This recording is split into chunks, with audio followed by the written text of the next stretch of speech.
دو بڑے important questions ہیں. ایک تو یہ کہ یہ ٹریگر کیوں ہوا.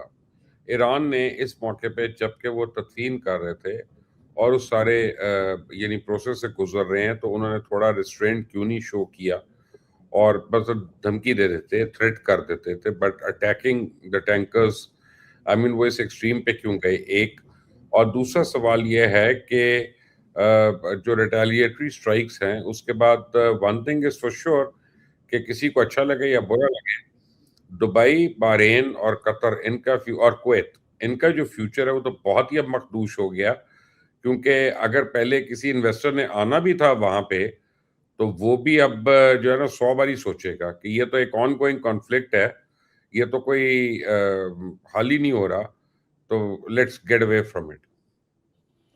جی مبشر صاحب, پہلے تو فیض صاحب نے جس آرٹسٹک کلیرٹی کے ساتھ سارا کچھ ایکسپلین کیا ہے تو وہ تو پیچھے کچھ رہ نہیں جاتا بات کرنے کے لیے, پوری کمپلیٹ پکچر انہوں نے سامنے رکھی ہے.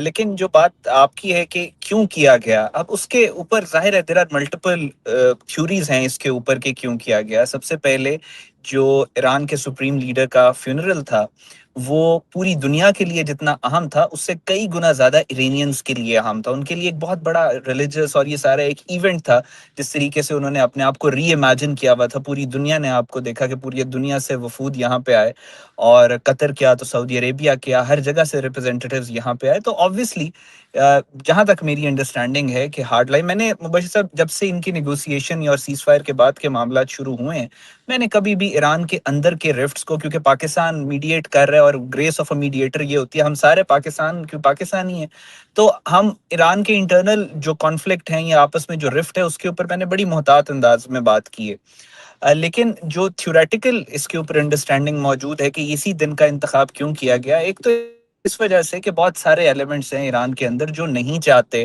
کہ نیگوسیشن ہو یا پیس کی طرف بات جائے, یا ایران جو ہے نارملائز ہو کے سینکشنز ریلیف کے بعد پوری دنیا کے ساتھ جو ہے اپنے تعلقات کو بہتر کرے. جو پراکسی وارفیئر کے معاملات ہیں اس کے اوپر ایران ایک دفعہ بیک فٹ پہ جائے, سینکشنز کے اوپر ایران فرنٹ فٹ پہ آئے اور اپنی سینکشنز کو ریلیف کرے. سو یہ بہت زیادہ ایک امپورٹنٹ ایونٹ تھا اور جس کے اوپر یہ نظر آ رہا تھا کہ یہ ایونٹ ایک دفعہ اگر ہو گیا تو اس کے بعد چیزیں بہت سموتھ ہو جائیں گی. سو ایک تو اس ایونٹ کی جو لائم لائٹ اس کو, دوسرا ایک اور جو اسٹریٹجک اینگل اس میں یہ ہے کہ یہ بھی سوچ موجود ہے کہ اگر یہاں پہ پوری دنیا سے لوگ ایران میں موجود ہیں تو یہاں پہ اس دفعہ اگر ہم کوئی اسٹرائکس وغیرہ کرتے ہیں یا یہ وہ, تو پھر پوری دنیا سے یہاں پہ ایک پریشر یا امریکہ کی اسٹرائکس جو ہیں اس کو ایک طرح سے یہ سیف گارڈ کرے گا, کیونکہ صرف ایرانینز تو نہیں ہے یہاں پہ, پوری دنیا سے لوگ آئے. اگر امریکہ ریٹیلیٹ کرے گا اور ان جگہوں کے اوپر وہ اٹیک کرتا ہے تو ظاہر ہے امریکہ کے خلاف بہت زیادہ پوری دنیا کے اندر ایک سینٹیمنٹ ہوگا. لیکن جو سب سے زیادہ ڈراسٹک بات ہے وہ یہ ہے, جی آپ کچھ کہنے لگے. میں ایک بات یہ کہہ رہا تھا کہ پہلے دن سے ہم ایک بات پہ کنونسڈ ہیں کہ آئی آر جی سی اور ایران کی political government they are not on the same page, اور G I R G C جو ہے seems to have a mind of its own. اور دوسرا مجھے یہاں پہ اسی شو میں جان حسین نے بتایا تھا تہران سے کہ جب معاہدے ہوئے تھے اور سگنیچر ہوا تھا تو عباس سرخجی کے خلاف تہران کے اندر مظاہرے ہوئے تھے.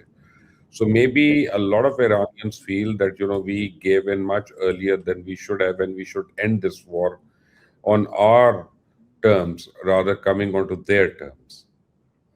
جی مبشر صاحب دیکھیں یہاں پہ پتہ ہے ایران جو ہے there is no doubt as an independent researcher جو نیگوسیشن یا جو معاملات ہوئے ہیں اس میں ایران کے پاس ایڈوانٹیج تھا, اس ایم او یو میں بھی ایران کے پاس ایڈوانٹیج تھا, لیکن وہ پوکر کی ٹرم ہوتی ہے اوور پلئنگ دا ہینڈ. وہ بڑا یہ ایک بہت, جب آپ کو ایڈوانٹیج ملنا شروع ہو جاتا ہے اس کا پٹ فال یہی ہوتا ہے کہ آپ کہتے ہیں اور پھر آپ ایک گڑھے میں گر جاتے ہیں. سو یہ ایک بہت سینسیٹیو چیز ہوتی ہے. دوسرا یہ کہ جب آپ ریئلزم سے نکل کر آپ جنگوازم کے اوپر اپنی اسٹریٹجی ڈیسائیڈ کرتے ہیں, جب آپ جنگوسٹک نعروں کے پیچھے پوری قوم کو لگاتے ہیں تو پھر وہ قوم تو ہر چیز کے اوپر کہتی ہے کہ یہ نہیں, اینڈ گول تو ہمارا یہ ہے. تو وہ ایک ایموشنل کراؤڈ ہے, ایک ریٹرک بیسڈ کراؤڈ ہے جس کی یہ ڈیمانڈز ہیں جو کہ سیٹسفائی نہیں ہو سکتی. ریئلزم میں اگر آپ دیکھیں, ریئلسٹکلی آپ چیزوں کو دیکھیں تو ایران کو بہت زیادہ ایڈوانٹیجز ملے ہیں, لیکن ایران کی یہ جو قطر کے اوپر سعودی عربیہ، یہ دو ممالک بہت پیش پیش رہے ہیں اس سارے نیگوسیشن کے پیس پروسیس میں. سعودی وفد سپریم لیڈر کی شہادت کے اوپر ایران میں موجود تھا. سو ان ساری چیزوں کے باوجود اگر اس طریقے کا بیہیویئر ایران کی طرف سے آئے گا تو ایران الائز کو لوز کر دے گا. اور انٹرنیشنل ریلیشن میں once you lose allies you lose credibility, and when you lose credibility تو پھر ڈپلومیسی فیل ہو جاتی ہے. سو ایران کے لیے بھی آئی تھنک جو بھی فیکشن ایران کے اندر یہ پش کر رہی ہے کہ ایران کو یہ اسٹرائکس کرنی چاہیے تھیں، اس نے بہت گریولی مس کیلکولیٹ کیا ہے سچویشن کو، اور وہ ایران کے خیر خواہ نہیں ہے. وہ نوئنگلی، ان نوئنگلی، ولنگلی اور ان ولنگلی وہ اسرائیل کا جو پلان ہے اس ریجن میں ٹرموائل کا اور کیوس کا، اور 71 میں آڈیٹ یینون نے جو کہا تھا کہ ہم نے مڈل ایسٹ کے مسلمان ممالک کو آپس میں لڑوانا ہے، نوئنگلی اور unknowingly they are playing right into the hands of that trap. تو یہ مجھے بتائیں کہ ابھی تک آیت اللہ مجتبیٰ خامنہئی کی کوئی سٹیٹمنٹ نہیں آئی اس پورے کانفلکٹ کے اوپر، نہ ہی وہ ہمیں کہیں فزیکلی نظر آئی ہیں جنازے کے اندر اور انہوں نے کہہ دیا کہ وہ وہاں پہ نہیں آ رہے. Is there something going on behind the scenes? دیکھیں میں اس کے اوپر زیادہ وہ کانسپریسیز میں تو شاید بہت ساری چل رہی ہیں مجتبیٰ خامنہئی کو لے کے، میں شاید ڈیلو اس میں نہ کروں، لیکن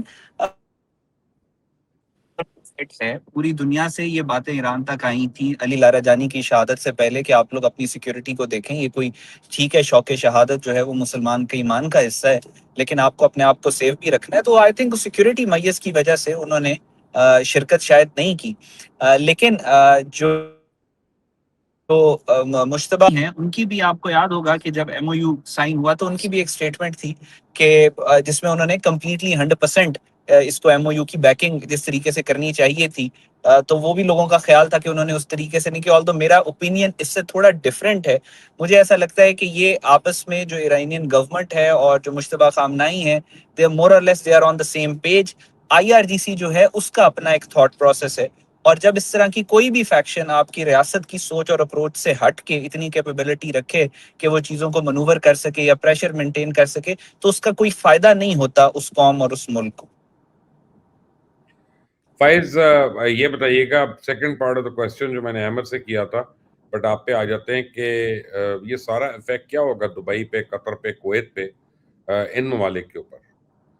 دیکھیے اس وقت وہاں کے تو حالات بڑے ہی دگرگوں ہو گئے ہیں. دبئی خود ہمارے جو امریکنز، پاکستانی امریکنز جو وہاں جا کے سیٹل ہو گئے تھے، باقاعدہ 20-25 سال سے رہ رہے تھے، وہ واپس آنا شروع ہو گئے، اور ان سے جو ملاقاتیں ہو رہی ہیں تو ان کے مطابق یورپینز اس وقت یورپ سے، وہاں سارے یورپینز وہاں سے نکل چکے ہیں، خصوصاً دبئی سے.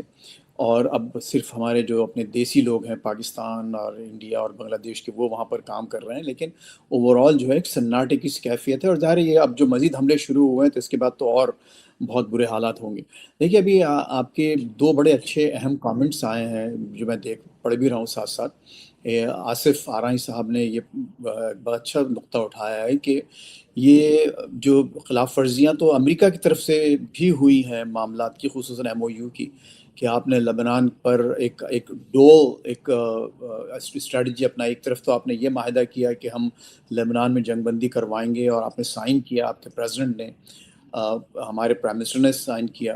لیکن جب آپ نے لبنان اور اسرائیل میں معاہدہ کرایا تو آپ نے اجازت دے دی اسرائیل کو کہ وہ ساؤتھ لبنان میں بھی رہیں. پھر جتنے بھی جو ایسٹس انفریز کرنے والی بات ہوئی تھی تو وہ بھی انفریز نہیں کیے گئے، بلکہ ان کو ایک گھما پھرا کے ایک نیا رنگ دینے کی کوشش کی گئی، وہ بھی ایک مخالفت ہوئی، ظاہر ہے کوئی خلاف ورزی ہوئی. پھر اس کے ساتھ ساتھ آپ یہ دیکھیے کہ جو بلاکیڈ جو ہے مکمل طور پر نہیں اٹھایا گیا، یعنی اجازت تو دی گئی لیکن تمام جو آرمیڈا، پورا آپ کی ویپنری، جہاز وغیرہ ہر چیز وہاں موجود تھے، یعنی ڈی ایسکلیشن نہیں کی گئی وہاں پر. کم از کم یہ اپنے جہازوں کو پیچھے ہٹایا جائے، ایسا کیا جائے. تو آصف صاحب کی بات سے بالکل. لیکن دوسری طرف یہ بھی ہے کہ بہرحال جیسا کہ انہوں نے بہت اچھی بات کی احمد نے، میں ان سے ایگری کرتا ہوں کہ دیکھیے ایک وقت ایسی آتا ہے کہ اب آپ کو، اور میں نے آپ کی شعبے بھی بات کی تھی کہ اب آپ نے ایران نے ایک بہت بڑی چوٹی سر کر لی تھی.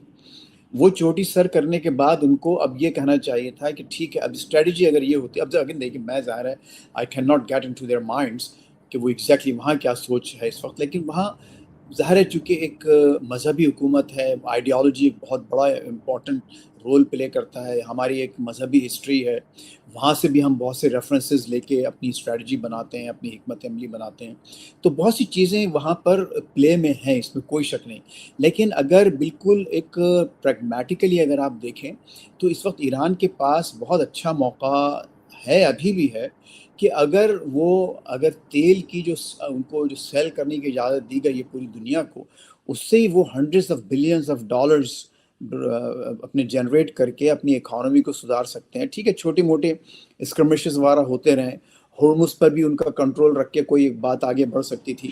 اگین سوال وہی ہے کہ ایسا کیوں کیا گیا اس موقع پر کہ بالکل پورے معاملے کو ٹارپیڈو کرنے کی کوشش کی گئی. کیا اس میں اب سعودی عرب کو کیا دوبارہ سوچنا پڑے گا؟ پاکستان کی طرف سے مجھے نہیں معلوم کہ کوئی ایسا ریئیکشن آیا ہے بحیثیت ایک ثالث کے. کوئی ایسی بات ابھی سامنے نہیں آئی، سعودی عرب کی طرف سے کوئی اسٹیٹمنٹ نہیں آیا، صرف امریکہ اور یہ دونوں. لیکن امریکہ کی طرف سے مجھے لگ رہا یہ ہے کہ بہت ہی ایک ہارڈ لائن لے لی گئی ہے. پیٹ ہیگسیٹ نے بھی آج نیٹو میں ٹرمپ کے سامنے بات کی ہے کہ ہم بالکل اگین ان کا جو ایک جو ٹپیکل فیوریٹ محاورہ ہے، لاکڈ اینڈ لوڈڈ، تو وہ بالکل تیار ہیں. اور تیار اس لیے ہیں کہ ظاہر ہے پورا ان کا جو وہ ایک وہاں پر سیٹ اپ ہے، ملٹری سیٹ اپ، وہ ابھی بھی ان پلیس ہے. اور وہ بھی یہ ظاہر ہے کہ ایران کے لیے ایک بہت بڑا ایک پوائنٹ آف کنٹینشن تھا. وہ یہ کہتے تھے کہ بھئی آخر یہ آپ نے اگر یہ معاہدہ کیا ہے تو تھوڑا پیچھے ہٹیں. تو آپ نے دیکھا آج کہ خود اب ہیگسیٹ نے کہا کہ ہم دوبارہ اس بلاکیڈ کو بھی نافذ کر رہے ہیں، یعنی اب ایران کے جہاز نہیں نکل سکتے. ایران کو تیل بیچنے کی جو اجازت دی گئی تھی، جو سینکشنز ہٹائی گئی تھیں، ٹیمپرری ویور، وہ بھی ختم کر دیا گیا ہے. بامبنگ بھی شروع کر دی گئی ہے. اس کا کیا جواب ہے ایران کے پاس؟ کیا مزید حملے ریجن میں کیے جائیں گے؟ جن حملوں جو حملوں کا جواز یہ تھا کہ وہاں پر چونکہ بیسز ہیں، تو ان میں سے بہت سے بیسز تو آلریڈی اب آپریشنل نہیں رہے.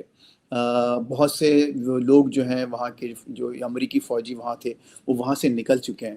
اچھا، اب اس میں جو دوسرا جو سوال ہے، کچھ ہمارے خود آپ کے کامنٹس میں بھی آئے ہیں کہ کیا اس میں اسرائیل کا ہاتھ ہے؟ یقیناً دیکھیے، اسرائیل تو بالکل اس میں خوش ہوگا کہ اگر، اور خود احمد نے بھی اس طرف اشارہ کیا کہ اگر آپ لڑتے ہیں اور ایک دوسرے کو دوبارہ مارتے ہیں تو اسرائیل کے لیے تو بہت اچھی بات ہے، کیونکہ اسرائیل تو کبھی بھی نہیں چاہتا تھا کہ یہ جنگ ختم ہو. ہمیشہ نیتن یاہو نے اس بات پہ انسسٹ کیا کہ یہ معاہدہ ہمارے حق میں نہیں ہے اور امریکہ کو کوٹ ان کوٹ فنش دا جاب کرنا چاہیے. تو وہ تو خوش ہیں، لیکن کیا ڈائریکٹلی اس دفعہ وہ اس میں انوالوڈ ہیں، اس کو اسپوائل کرنے میں، اس معاملے کو؟ میرا خیال یہ ہے کہ اس وقت اسرائیل کا اس معاملے کو بگاڑنے میں اس وقت براہ راست بحیثیت ایک ملک کے نہیں ہے. یہاں یہ ہو سکتا ہے کہ یہاں جو زائنسٹ لابیز ہیں وہ ضرور ابھی بھی ٹرمپ صاحب پر، جو کہ امریکن زائنسٹ لابیز ہیں، اسرائیلی نہیں ہیں، وہ اگر ٹرمپ پر کس حد تک اثر انداز ہو رہی ہیں اس معاملے میں. لیکن ان کو اس وقت بہت بڑا جواز دے دیا گیا ہے کہ اب امریکہ اپنے حملے جاری رکھے. اور یہ بہت جو خطرناک بات یہ کہہ دینا ایک ڈائریکٹ پریزیڈنٹ کی طرف سے کہ اٹس آل اوور، اب میں مزید بات نہیں کرنا چاہتا، it's a waste of time. تو officially that memorandum is basically in trash can. So بہت افسوس کی بات ہے. ظاہر ہے کہ پاکستان نے 4 مہینے لگا کے بے پناہ محنت کی ہے. دوسرے نیگوشیٹرز، دوسرے میڈیٹرز نے، قطر نے اور دیگر، چائنا اس میں بہت بڑا اہم پلیئر رہا ہے، رشیا بھی بیک گراؤنڈ میں شامل تھا. تو ان تمام لوگوں کی تمام محنت کے باوجود اگر نتیجہ وہی ڈھاک کے 3 پات ہے، تو ہم سب کے لیے جو پیس لونگ لوگ ہیں، وہ چاہے امریکہ میں ہوں، ایران میں ہوں یا ہمارے اس ریجن میں ہوں، سب کے لیے ایک افسوسناک واقعہ ہے. مبشر صاحب. فائز صاحب، آج کے لیے پھر یہی اتنا ہی کہ یہ جنگ کے شعلے جو ہیں دوبارہ سے بھڑک رہے ہیں، اور ہماری دعا ہے کہ یہ کسی طرح قابو میں آ جائیں. اگلے 48 گھنٹے جیسے احمد نے کہا کہ بڑے کرٹیکل ہیں، جی اور بالکل. بہت امپورٹنٹ ہے، نہ صرف ایران اور امریکہ کے لیے بلکہ پورے خطے کے لیے، اور عالمی پیس کے لیے اور عالمی تجارت کے لیے یہ انتہائی اہم مہینے ہیں. اور میں یہ مجھے کیا کہتے ہیں کہ 11